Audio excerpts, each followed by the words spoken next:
Hello there, welcome to Let's Talk Sport. I'm joined by the gang this week, Luke Tanner, Joe Stanley, and Conor Porter. Firstly, gonna look at the Spurs City game, and want to ask you, Conor, do you think Spurs have a genuine chance at the title this season with matches like that? Oh, we're digging straight into it. Not even a bit of a warm up with the first return back on the show in like 2 weeks or so since our championship stuff. Straight into the stuff. Get into it. Yes, Get to the point. get to the point. Are Spurs title contenders? I think you would be absolutely out of your mind to say that they're not, because after 10 games or so, near enough 10 games or so, they are sitting quite comfortably at the top of the Premier League with a comfortable goal margin against Chelsea. And I think they're actually playing against each other next weekend, which would be a very interesting contest to watch.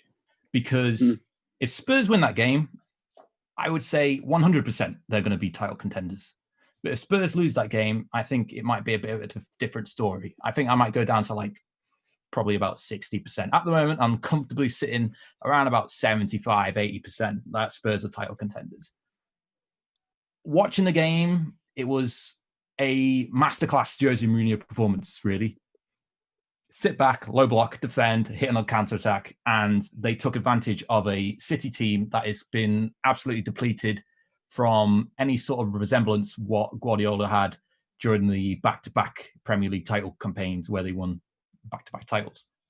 I'm thinking now, with Tottenham, the only thing that they need now is to find that secondary striker to fill in for Kane in the Europa League days, when he's not really a necessity to play. And I think they've got someone there. I can't remember the name quite fondly. They came in over the you probably know about it more than I do because you probably watch more European football than what I do. But from what I've heard, he's a very talented youngster, and he could potentially come in and fill in this secondary striker role for when Jose Mourinho decides to give Harry Kane time off.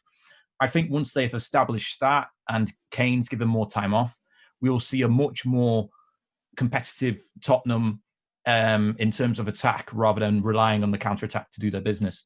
And with the injury timetable as well with some of their players, I think Doherty was out with COVID, unfortunately. I'm trying to remember who else was out of the game of the weekend. Just quickly bringing up an injury. Well, okay, Doherty, Tanganga was out. And Winks were out. Yeah, Winks was out. And unfortunately, Anderveld picked up that groin injury as well in that game too, which might be a hindrance on them. And we'll get a clearer, obvious answer to that when they play against Chelsea next weekend. But right now, I'm like 85% certain that, and I know my percentages have gone up and down. It doesn't matter about the percentage games. Tottenham right now are title contenders, and you can't say otherwise.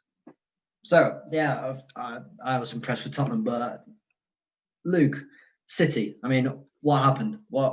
Is this worrying for Pep Guardiola? Is this just a little blip? Will they still be in the top two by the end of the season? No, City won't be in the top two, and this is not a blip. This is not a blip. This is getting longer and longer where City don't look that same team. Like the longer he's gone along, like that spine has changed. Like if you look at the team he inherited, if you see that team there, it's miles better than the team he's got now, which is incredible considering the money he spent. Like, look at the spine of the team he had when he took over. David Silva, Vincent Kompany, Yaya Toure, and a prime Sergio Aguero. And the only one that's left is Sergio Aguero. And he's injured. And he's not the same player. And he spent so much money, so much money on defenders. He spent a lot in midfield. He spent a lot up front. But it's just something's not clicking. I just think the players are just fed up of him. Like, fed up of that intensity. Just want a new challenge. And it's not surprising because was it a Bayern player came out and said a few years ago that, yeah, the first 2 years it was great. Third season we were just mentally drained and just fed up of his methods and sort of glad to see the back of him. That seems like most of the City team couldn't wait for him to leave at the end of the season. and I was stunned he penned paper to a new 2-year deal when, to be honest, based on this season, he didn't even deserve the new deal. So I think City will finish in the top 4. I think they'll just somehow scrape it in because they can't stay that bad all season. Something's got to click eventually. But yeah, for me, they're out of the title race for me. I think this loss was like, oh, if City win this game, then they might have like a slim chance. But they lost the game. I thought, yeah, they're out now. They're out. So yeah, I mean, Bayern, they were pretty happy when he was going because he did take over after Heinkes, after the treble win, and he failed to progress in the Champions League. So disappointing. If you look at the stats, Joe, you got 66% possession for City and then you got 22 shots attempted by City to Spurs 4. Many more shots stopped by Lloris, not by Edison. I mean, it's great saying it as a typical Jose Mourinho win, but do you think City were, in some senses, unlucky, or was it not clinical enough? Was there something not right? I wouldn't say they were unlucky. I'd say they didn't take the chances, not clinical enough. And I think that's shown by the result. Okay, there's arguments there. I know Bernardo Silva, De Bruyne, sorry, was saying in his post-match press interview thing that he didn't get why Gabriel Jesus' goal was not given. Which clearly it's hit his arm, and obviously under the new laws that we discussed a couple of weeks ago when Liverpool faced City, and we were discussing all the handball law then. It's under the current laws of the game, it's handball, whether you think it's harsh or not. I think in Manchester City, they have gone backwards a little bit over the last couple of years, but they have lost key players, and obviously they still, I fully don't believe they've replaced Vincent Kompany properly. Defensively, I know you asked me about the attacking, where they've taken the chances, but I want to firstly talk about the defence, where they haven't replaced Kompany. Okay, Ruben Diaz has looked okay when he's come in. He's looked quite good, but he's going to take time to get used to the league a bit more and bed in. Sometimes it takes at least 6, 7, maybe 8 games for players to get a run in the side and get used to the style of playing football. I think, but defensively they were shocking last season. Manchester City, they struggled defensively last season. Maybe I'm being a bit harsh, but I don't know. In the attacking sense this season, they are really lacking that out-and-out goal scorer this season. Ferran Torres did okay covering when they had no strikers, but he's not really a striker, is he? Let's be honest, he's a winger. Jesus did okay did well against Liverpool, but okay, that's the second game back against Spurs. I don't know. I just don't think they've been clinical enough going forward, and well, they definitely weren't on Saturday. Yeah, so I mean, I wouldn't say that the defense is a problem. I just want to add on that.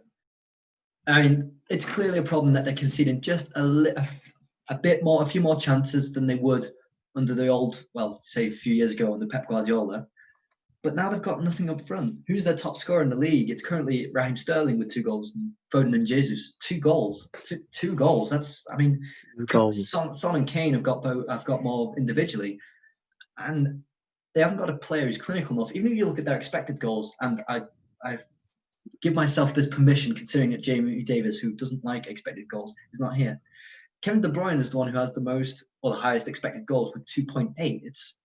They get in positions where they can shoot, but it's not like they're clear-cut chances. I'd say that Sané is the biggest miss for City. They don't have that guy who can attack in behind defenders and create genuine chances. And then now that they're conceding a few more chances, it's completely turning the tables. It's this unevenness that's just making them a lot easier to beat. I would think they would get top 4. I don't think there's a problem about that. But we're spending more money and they're not progressing now. I'd worry for them in the Champions League. Anyway, Can I interject before you change onto a different game? Yeah. So what I see from this City situation is I feel as though they're very much in a rebuild mode now. They, as Joe said, they've struggled to replace Vincent Kompany since he's left the football club over 2 and a bit. It was 2 seasons ago now. And they are in a transition period now where they're trying to replace David Silva with either Bernardo Silva or Phil Foden, depending on which one of those if they can't play together. and soon they're going to be in a position where they're going to need to replace Sergio Aguero, and unfortunately, Gabriel Jesus hasn't stepped up to the table. But this is why I think we're in a rebuild mode for City now. It's like we will give criticism towards Guardiola performances for City in the Premier League so far, but on the flip side, we're praising the youngsters when they do well in the international scene, and I just think why can't we do that for City? I mean, they've shown glimpses of that when they played for City so far this season. Both Phil Foden and Ferran Torres, who were the stars of the last international break, have shown great quality for the City team so far this season. It's clear that Ruben Diaz isn't not the final product in defence, but he's doing well. He's doing well in that situation there.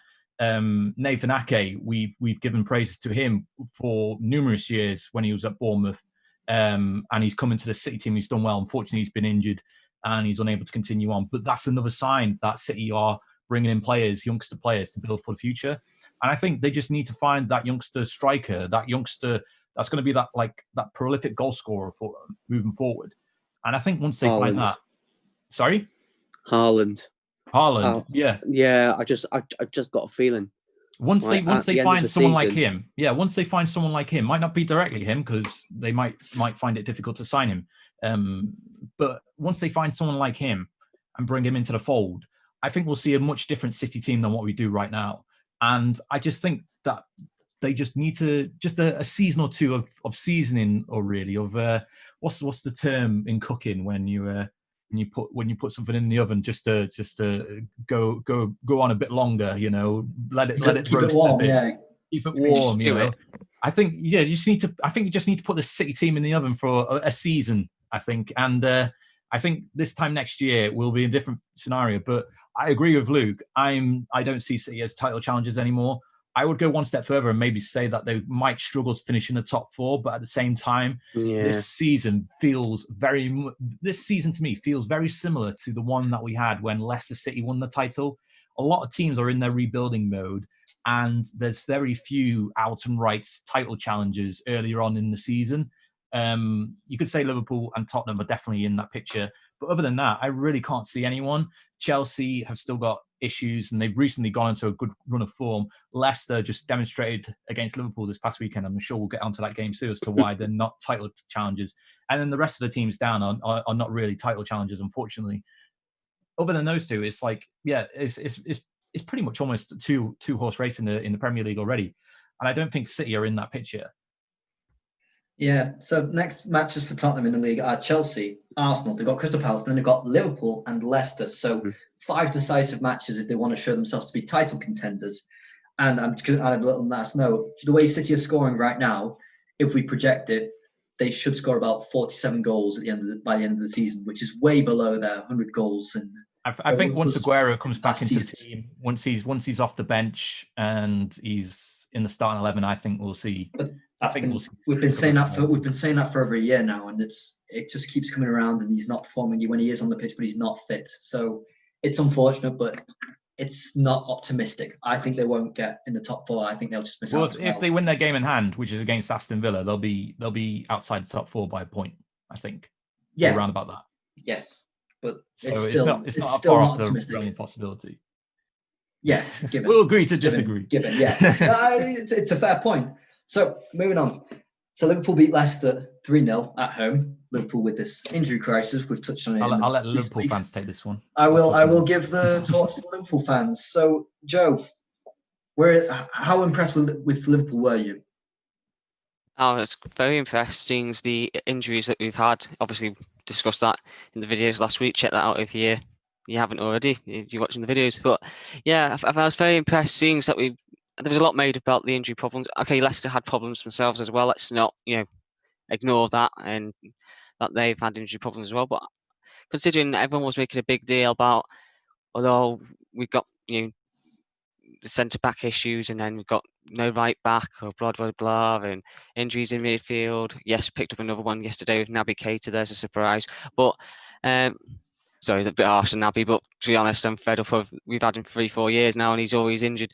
But with the injury front, there's lots made about that, but Liverpool just seem to cope well. Leicester's game plan was obvious yesterday. They stuck 11 men behind the ball and were trying to catch us on the counter attack. And to be honest, I don't blame him, because with the pace of Vardy and Maddison, you'd expect them to try and cause us problems. But we dealt with that quite well. Fabinho performed well next to Matip. I think it's very harsh. I've seen some newspapers give James Milner a 6 out of 10 for his performance at right back, and I think it's very harsh. He's 33, 34 years of age. I thought he actually played okay yesterday. I thought that was harsh as well. I thought it was harsh. I thought he played well. He's right back, and he's got a new door named after him at the AXA training ground, so that'll be a confidence boost for the bloke. I think attacking wise, no Salah, no problem. It seemed to be obviously his latest test has been negative for COVID, so he could be back in contention for Wednesday night against Atalanta. But I thought Jota, Firmino and Mane did very, very well. And I think Firmino was unlucky not to get more than one goal, to be honest. Okay, so I was impressed by Jota. I want to go to Conor. Do you think Jota can be as good for this team as Salah and Mane have been individually? Individually, no, because both Salah and Mane are consistent 20-goal scorer machines, and I don't think Jota will be given the opportunities to do that if the front three is fully fit. I don't think he's overtaken Firmino either in the selection. And when he is played alongside those front three, he's played in that midfield kind of role behind them, or Salah's played up front on top of his own. So they're either goals from those positions. It's true, but the same could be said about Wijnaldum. But Wijnaldum was a very attacking player at Newcastle, but at Liverpool, he's been forced into a different role. I think Jota is going down that same kind of path where if he's get the opportunities to go score, by all means, to go do it. But I think his role is pretty much set out to be what Firmino is, and I don't think it's going to be anything more than that, so long as Salah and Mane are still around at the football club. Yeah. So, Luke, I want to come to you about, were Leicester bad?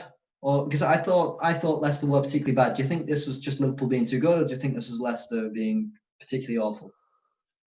I think it was a bit of both, to be honest. I think Leicester came with the same game plan like they had against City. Just sit back, wait for Liverpool to make a mistake, and then capitalise on it with Vardy. But the thing is, Vardy didn't really get a sniff until the end of the game, and by then the game was done.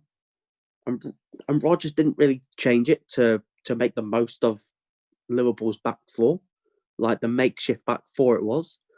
Like Fabinho, I would have been targeting that right hand side with Matip and Milner, just sticking balls in the channel, like get Milner spinning around, but just didn't really happen, like at all. I thought Liverpool were really, really good. I thought that midfield was great. I thought Curtis Jones was probably the best out of the three. Feel gutted for Naby for pinging his hamstring, but you know what? As Joe said, he's injury prone for me. Like, it didn't surprise me that he got injured, but you saw his reaction. He was really annoyed with himself because he's like, that's my chance.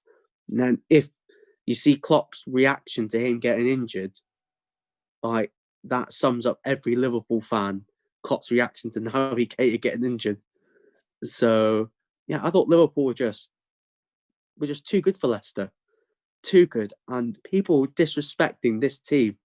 Like, because I like to watch a few YouTube videos, and you know, at the beginning of the season, people having Liverpool third and fourth that they finish, and like the disrespect is unbelievable.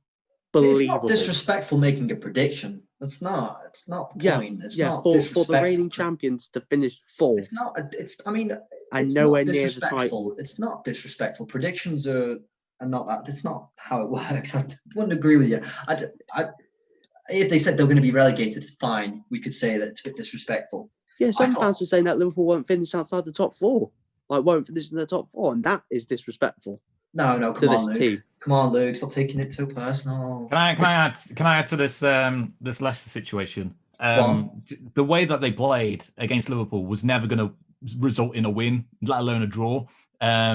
It's hoofing the ball and ignoring the midfield completely, and just trying to get the Vardy on the end of it. I mean, Maddison on the right wing was what did we was see? criminal. Yeah, exactly. What did we see out of Madison? Madison had a missed opportunity, and that was pretty much it. Tielemans was pretty much non-existent, and his stats were only really boosted because of the way that they had to play in that final third. Because of the way that Liverpool defended, it was just remarkable for me to see Brendan Rodgers play that way and just not adapt whatsoever, especially in the circumstances that Liverpool were in the second half as well. So I said this to you in our group, in our WhatsApp group, that out of all the Leicester midfielders at half-time, excluding Mendy, if we're including Albrighton, Tielemans, Maddison, Justin and Barnes, all of them averaged about between 55 and 65% pass completion, which, I mean, we can talk stats all we want, and stats don't paint the whole picture, but that's poor. That's absolutely poor from any. That was poor. Watching the game, it's not good enough. And Evans his head was elsewhere. That header that he put in, then he just completely got lost. And he put another header in. Fofana, I love Fofana the way he plays, but it seems like as soon as he's got a man on him, a striker, it's not going to work. The only time that he's played particularly well is against teams that play one striker. When Leeds played Bamford, or Wolves played Jimenez up top alone. I think it's sorry. Yeah. So no, sorry. I was going to say I think it's quite clear that Leicester's defense is missing Soyuncu and Pereira, because they're just not the same in the big games without those two players, and they were such a key players for them last season in their bid towards finishing in the top four. And when Soyuncu got sent off against Bournemouth and the Pereira injury as well, it kind of just like changed the picture for them, and it seems to have continued on into the season as well. Yeah, I mean, Sion's a big miss, obviously, but this was a game that proved how inexperienced Fofana is. It was constantly throwing himself into tackles, trying to get interceptions, coming too early for the ball, many different just individual errors, and I think Leicester as a whole was just poor. I thought they gave it a bit to Liverpool, but credit to Liverpool, it was well thought out, wasn't it? I thought Kasper Schmeichel was Leicester's best player. Yeah, that says something, doesn't it? Yeah. Liverpool would have had a few more. And especially considering he got knocked out earlier in the week, I thought he wasn't going to play.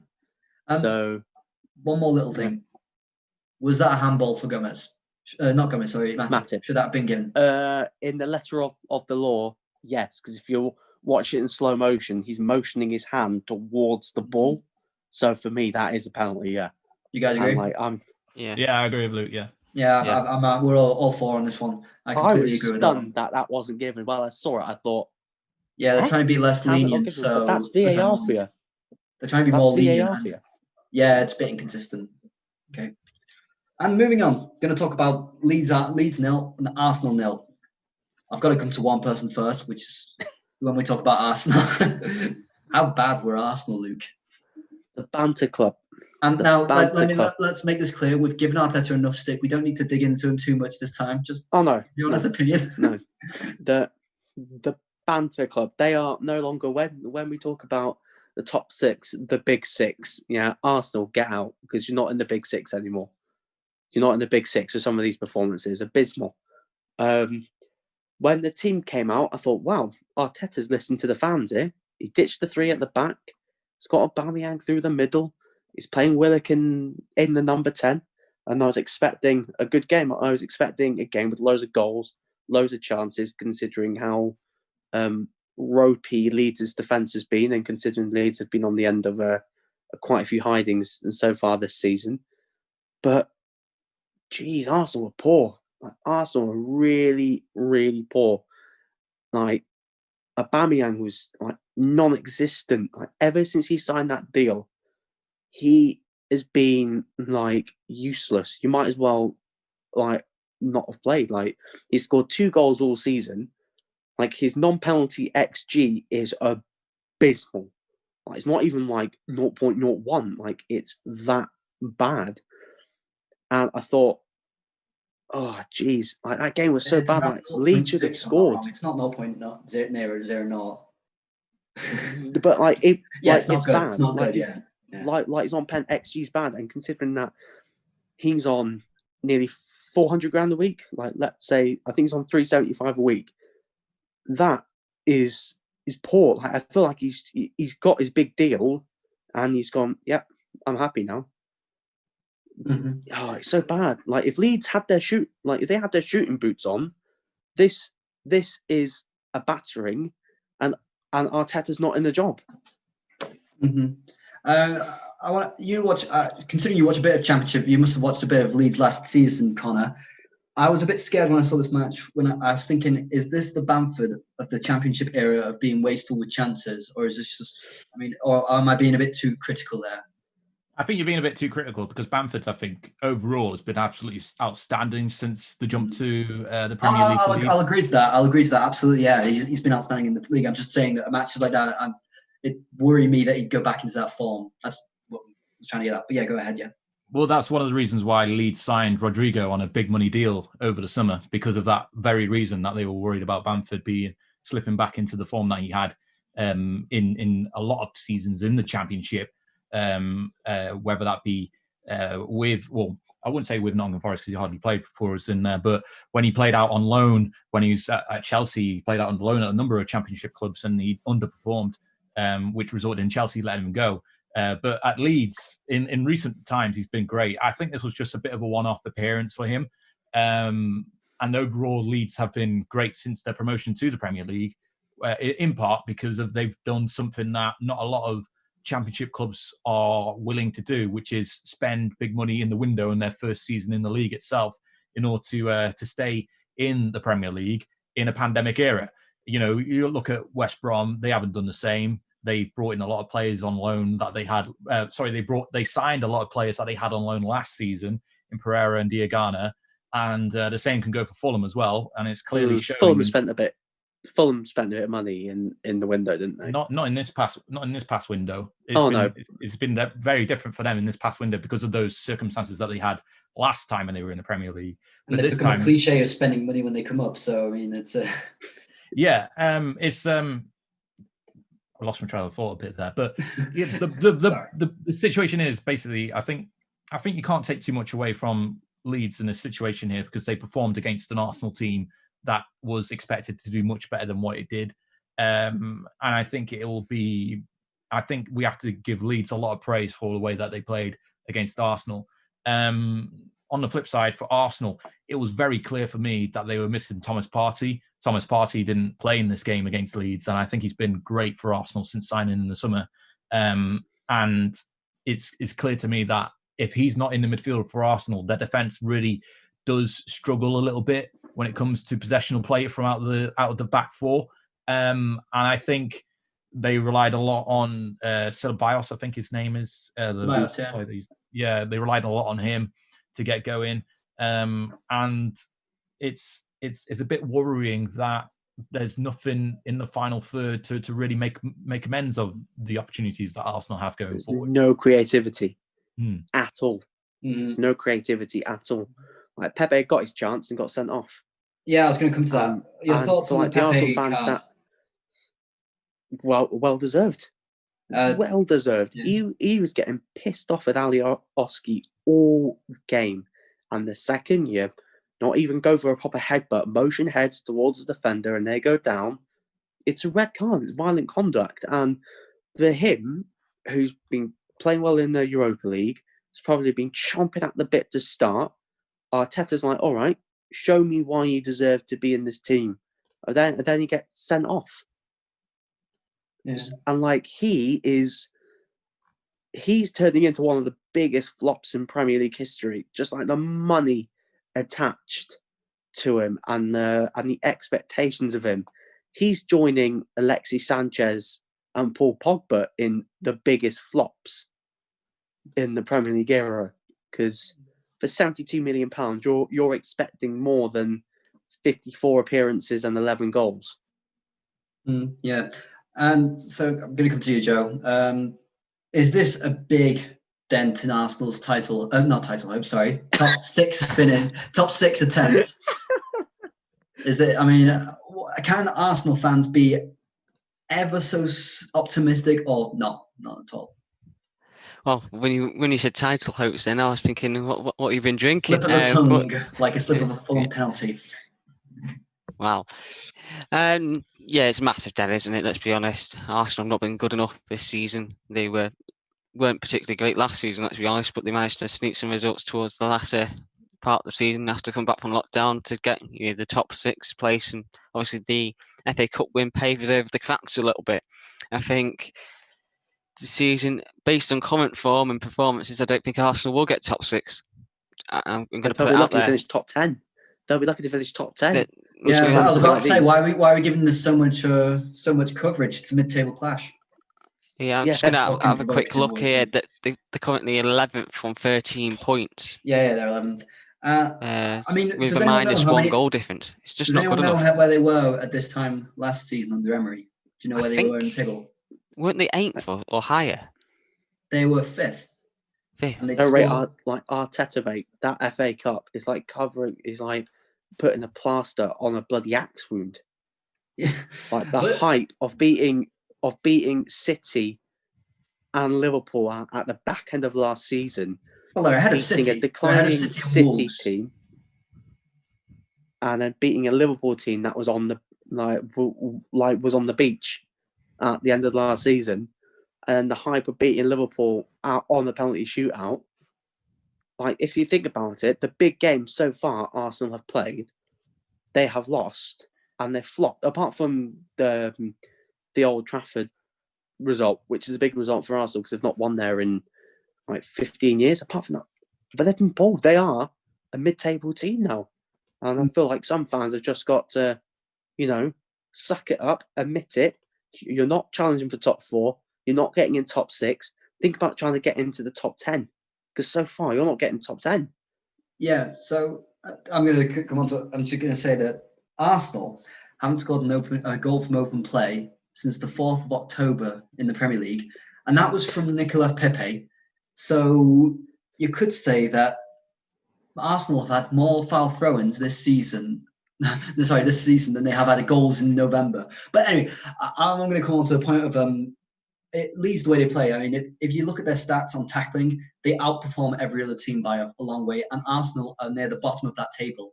And yet, Arsenal also have this very possession-based game that Arteta is trying to implement. But if you look at their average possession, they're lower than Fulham. Fulham more often than not have more possession than Arsenal in games, just to put it into a bit more context. And I'm not really sure what to think of Arsenal. I mean, when you see that, I think that Aubameyang is a big problem. Not just his playing, but that the armband that he has. He's not a leader, and I think that's denting him so badly because how can a player when he's walking past, not tackling, be a leader in that club, especially one who is not known for being vocal on the pitch? What is Aubameyang doing being the captain? I love him as a player, and I think he can be great sometimes, but I don't understand that. They have no leaders. They have no one to bring the game forward. And then their second captain, Bellerin, does not know the rules of football. He does not know the rules of football. I'm sorry, but so that's the 4th or 5th foul throw in the season, I think, which is embarrassing for a professional footballer who's been playing in the Premier League for 6 years. And then you've got, I think there was a free kick, it was Ceballos taking it, and Bellerin stayed stuck next to the wall. You're not allowed to do that. You've got to be 1 meter away from it. Bellerin, it just shows that their vice captain doesn't even know, let's just say, basic rules of football, and it's a bit embarrassing. I'd say that Arsenal can't finish in the top 6 if they're going to continue like that. So I'd be very optimistic if I was an Arsenal fan. Go ahead, Joe. With regards to captaincy, I thought it was a bit strange when they gave it to Granit Xhaka, but at least he had a bit of fire in his belly, and then they took it off him for, when he got substituted that time, and he threw the armband on the floor and stormed down the tunnel. He was done. But it was because he was frustrated with how things were going. At least he was showing a bit of pride and a bit of passion, and fighting for the shirt. Which the Arsenal fans are whinging about the players not fighting for the shirt. At least he showed a bit of something, a bit of passion there.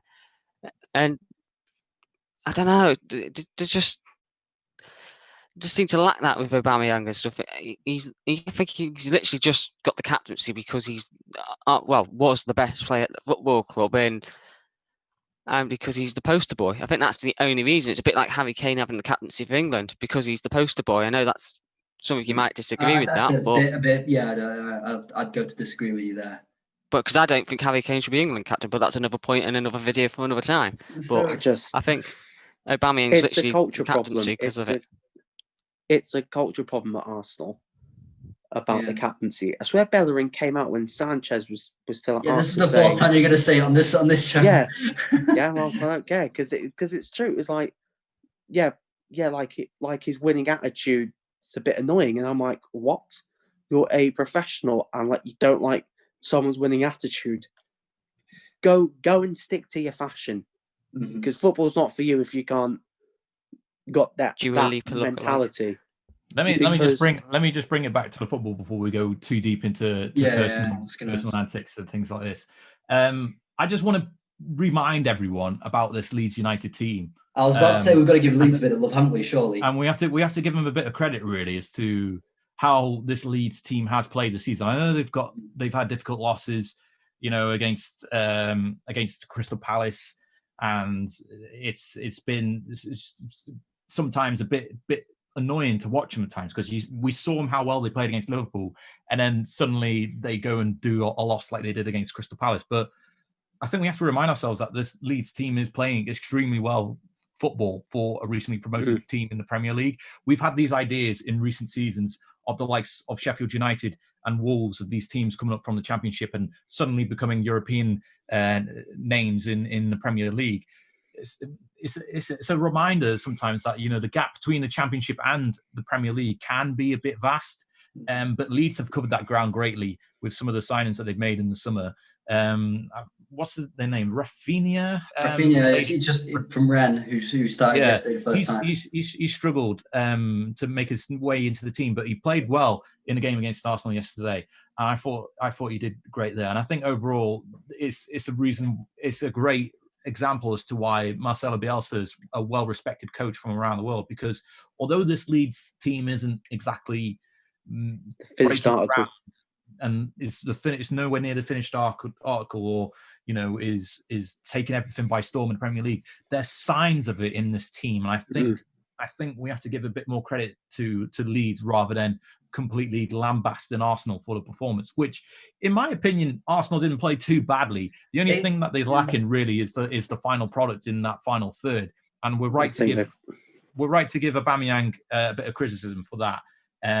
Not so much for his captaincy, I don't think, because I don't think we know the kind of Aubameyang that is around the changing rooms and around the training ground week to week, and what kind of player he is in that sense there. But overall, I think Arsenal still played decent enough. The missing party, which I think is a big one for them, and the missing the goals. I think once they address those two issues, and he wasn't there either yesterday. Yeah, and I think once they address those issues, I think Arsenal will be back into a team that we've recognised of being in the top six constantly over the past couple of seasons. So I think once they address those issues, and which could happen by next weekend, I think they'll be fine. I think there's just a one-off occasion that's been overshadowed by an absolute what's the word? Just like a lash out moment from Pepe that he probably instantly regrets today.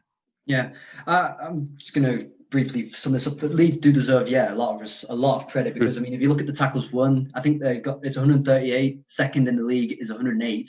Successful pressures, they've got there at 500, and second best in the league is 418 or so. So they really go at it, and it's got to be admired, because they completely blow the others out of the water with the stats. So what a difference a fit Calvin Phillips does in that midfield, because obviously the last two defeats Leeds have had, Calvin Phillips has been out injured, and what a difference! Look at the difference it made for Leeds in their midfield once they had their staple hold back. The same could be said for Arsenal, I believe. It's different gravy. Like he walks in that Arsenal midfield. If he had Calvin Phillips, I think if Arsenal signed Calvin Phillips, they wouldn't have signed Thomas Partey. But that's the type of level. I mean, Thomas Partey's done it in the Champions League. I mean, you've got to give the experienced side to it as well. There's a reason why they bought Partey. Okay, we've got to move on though, and I'm going to just briefly go over Newcastle 0, Chelsea 3. Do we think that Chelsea are title contenders? 2 goals, not 3. Yeah, 2. Sorry, 2 goals. I kept counting the Werner one. I don't know. Yeah, 2 goals to 0 or 2-0-2. Are Chelsea title contenders in your opinions? No. Anyone else?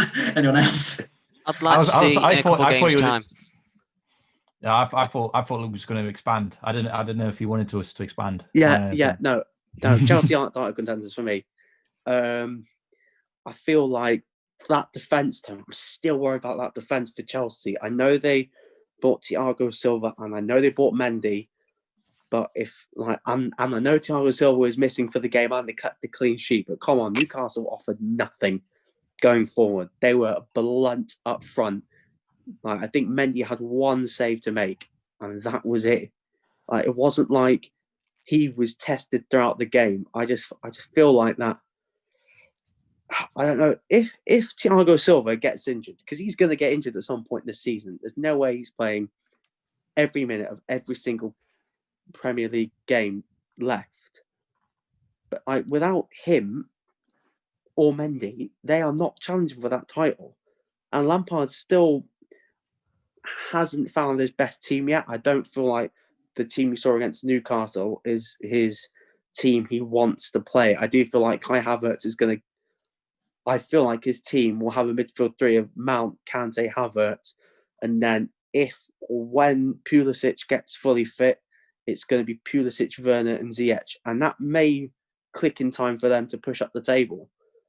But Chelsea haven't played anyone of note yet. The only team they played of note was Liverpool and lost. I know they went down to 10 men, but yeah, they lost. And guess what? They've got a test coming up against Spurs next week.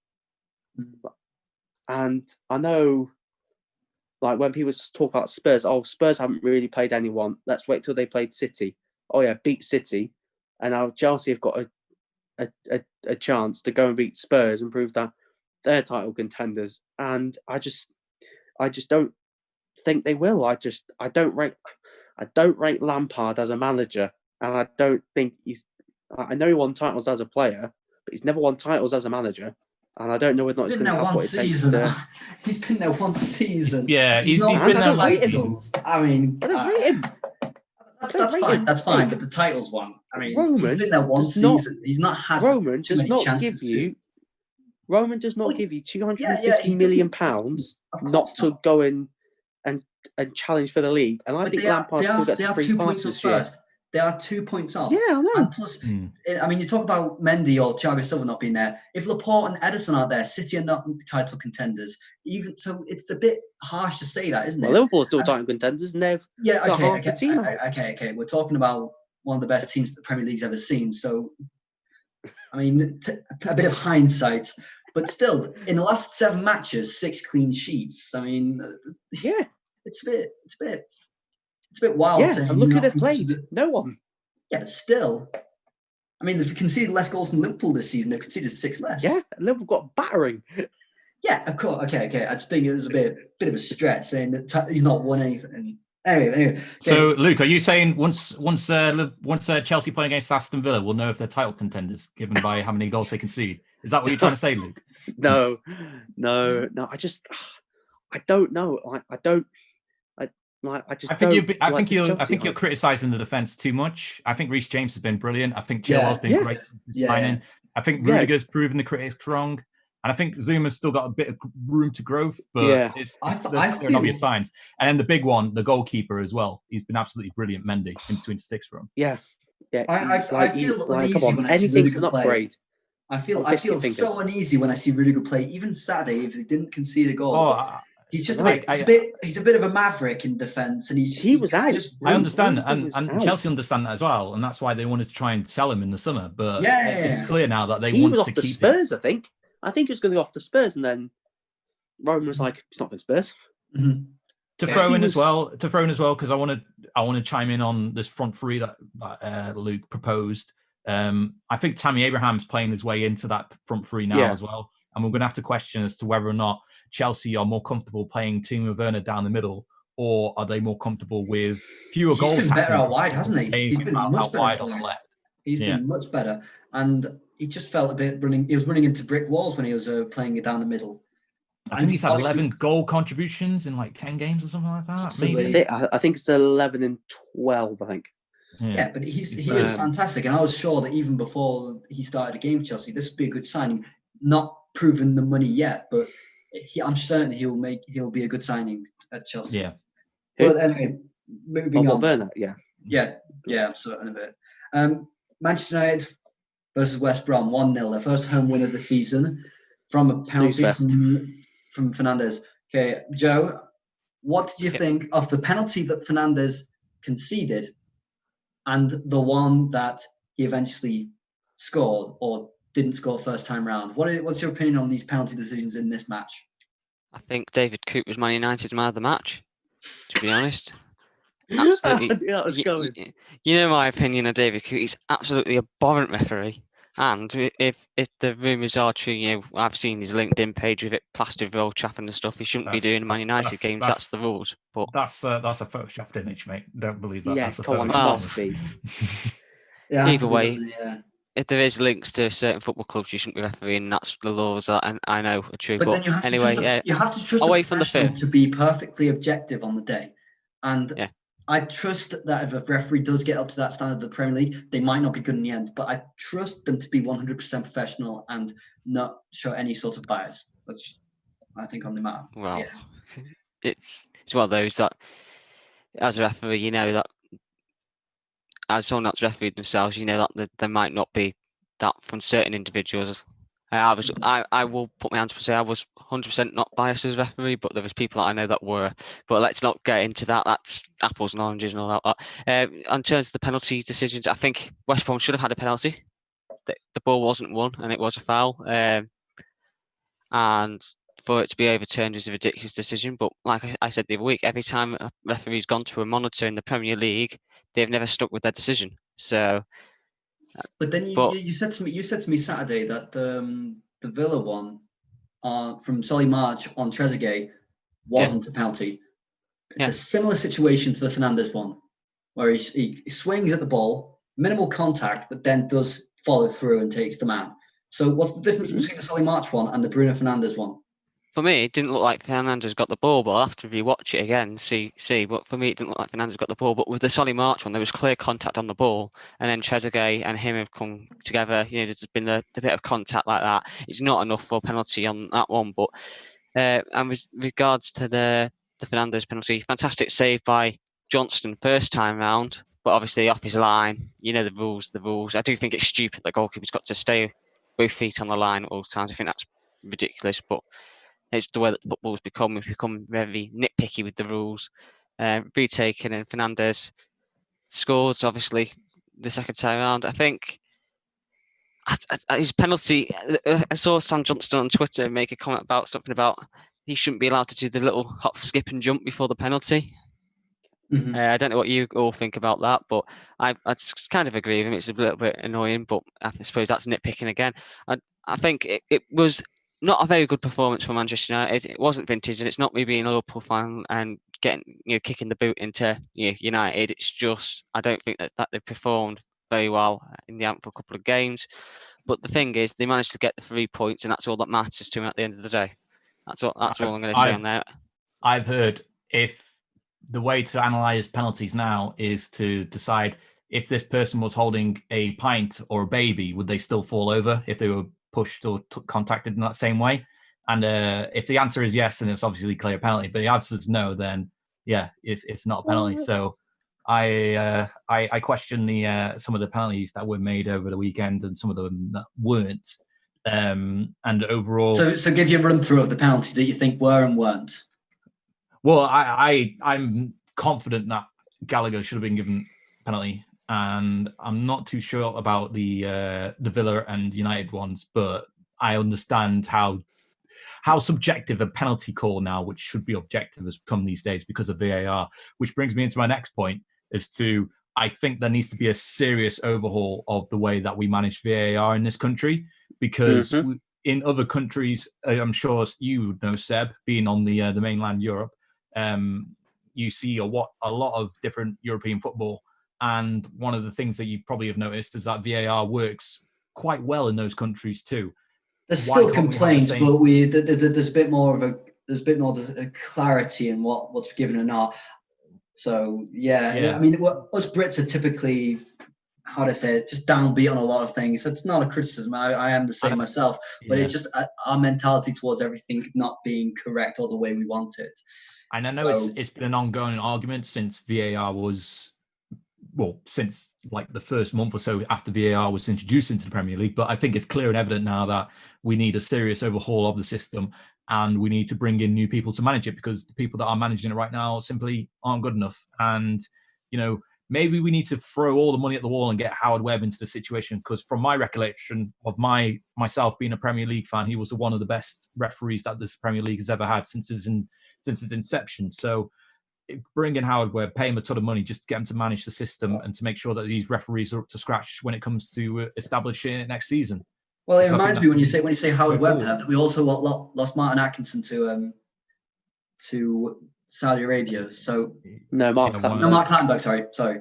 But that's the Clattenburg, point. I yeah. mean, who wants to manage and who wants to referee in the Premier League now? There probably needs to be a bit more Who's incentive. the head of the refereeing association? Is it Mark Halsey? Mike Riley, I think it is. No, God help Mike us, Riley, no and he was a wonder. crap ref. I think my girlfriend mentioned something like the other day. Why don't you get a set of people who have no knowledge of the outline of football, is not be involved in football? I reckon they shouldn't be scared to get foreign referees in. They're all British, Yeah. man. But Like, it's not. I mean, think if you about just get the why- best in, this is £1 billion industry. Yet we have this idea that we have to just keep referees from our country. But Okay. it's only the Premier League that have got this problem. It's not the Bundesliga. It's not any other league. But when it's the Prem, it's always different. It's like the 5 subs rule. Everyone in Europe and even the Championship below have got 5 subs. But when it's the Premier League, sorry boys, no, we're not. And this is Yeah. why you'll see managers flip up about it. And it's the same with VAR. Like, it's not the tech itself; it's how the tech is being run. And there's no consistency anymore. It's like the second this goes up, it's like, well, either a goal's getting ruled out or a penalty's being given. Mhm. Okay, so just have a brief roundup. Are there any teams you're scared of relegation wise this season? All of you, who are you particularly scared about when seeing the matches? Fulham and West Brom are definitely going down. Fulham, West And Brom, I'd and say Sheffield United. Mm-hmm. Those are There's- the 3 teams that are probably going to go down. Yeah, you share that Yeah. opinion, Connor? Yeah, I was here listening to the radio today. They said 2 teams in Premier League history have had 1 point after 9 games, and both of those teams have gone down. So I think, Yeah, and Good Sheffield night, United, though. they're suffering So, second season syndrome. and that's I- not an indictment. That's not an indictment on Chris Wilder either. It's just really strange circumstances at that football club. And That's resulted it's in probably them a being in poor that scenario. squad. I think the transfers are pretty poor. But I was mentioning to you all before coming on that if we project this after 9 games, then Sheffield will have won't even have 5 points at the end of the season if they continue in this form. I think The lowest is 11. I think they'll turn it around, Sheffield. But I really am concerned that come May next season that they'll still be in that relegation zone. I don't think they'll perform as badly as what Derby County did all those years ago. But I struggle to see how goals they're in going that to turn team. things around. Yeah, There's no goals in that either. team. So, Hey, shout out to Michael Edwards for selling Ryan Brewster, no Premier League experience, no goals, for 23 million to Sheffield United. So in the bottom 4, the Burnley, Fulham, West Brom, and Sheffield. At the time of recording this, Burnley have just beaten Crystal Palace, so that is thrown out the window. But out of all those teams that played against the top 15 clubs, they have gained 1 point, all of them together.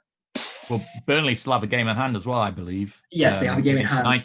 Against United, which we've seen from United this season. It could be very winnable. So at that moment, that gap could increase from the current 1 point gap that we find right now between Burnley and Fulham to a 4 point gap. If Burnley were to miraculously win that game against Manchester United, which right now, the way that United played against West Brom yesterday, is certainly not out of the realms of possibility. You can't rule it out. Well, I'm just going to add on to that. I think Johnston was probably man of the match in that game, so I think that says a lot as well about the game. Okay, anyway, thank you fellas for joining me, and thank you all for listening and watching, and we'll see you in the next video.